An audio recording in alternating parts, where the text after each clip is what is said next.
Hello बच्चों, let's read the question. So questions will be given in a paragraph form, that is comprehension, and it is given that van der Waals equations for the calculating the pressure of a non-ideal gas is given as P plus A by A n square by V square into V minus N V equals to nRT.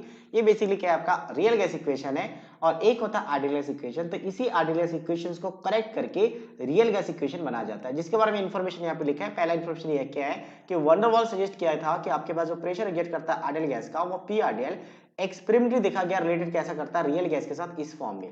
यानी यहाँ पे हमने जितना भी pressure माना था actual में real में उतना प्रेशर नहीं होता, वो रियल के साथ ऐसा एग्जिस्ट करता है कि p real plus of a n square by v square.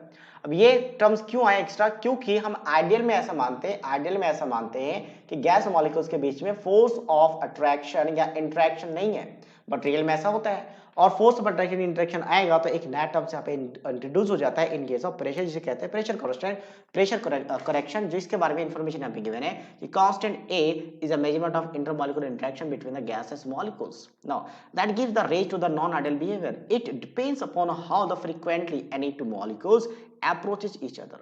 ठीक है, जितना ज्यादा अप्रोच करेगा फोर्स ऑफ अट्रैक्शन बढ़ेगा तो ये वाला फैक्टर बढ़ता जाएगा। नाउ अनदर करेक्शन यहाँ पे कंसर्न आ जाता है, क्योंकि यहाँ पे ऐसा मानता है कि वॉल्यूम गैस का जो खुद का वॉल्यूम होगा वो क्या होगा, लगभग zero with respect to volume of a container, volume of container के रिस्पेक्ट में। तो कंटेनर का वॉल्यूम को गैस का वॉल्यूम माना जाता है, लेकिन गैस का खुद का जो वॉल्यूम होगा वो जीरो होगा। तो उसके वजह से एक और करेक्शन आता है, क्योंकि रियल गैस में खुद का वॉल्यूम गैस का होता है जो कंसीडर किया जाता है इसके वजह से। तो another correction, volume occupied by the gas molecules in ideal gas equation we represent the volume of a container. However, each molecule does occupy a finite although a small intrinsic volume.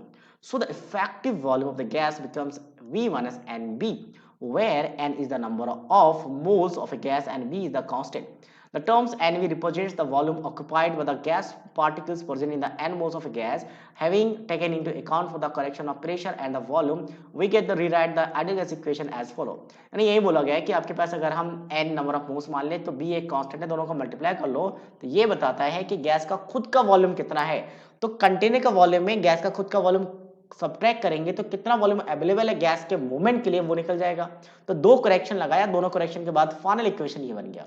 अब इसके base पे जो question पूछा गया हम उसको पढ़ते हैं। द क्वेश्चन है the van der Waals constant of A of CO2 gas is greater than that of H2 gas, that means that, इसका मीनिंग क्या होगा।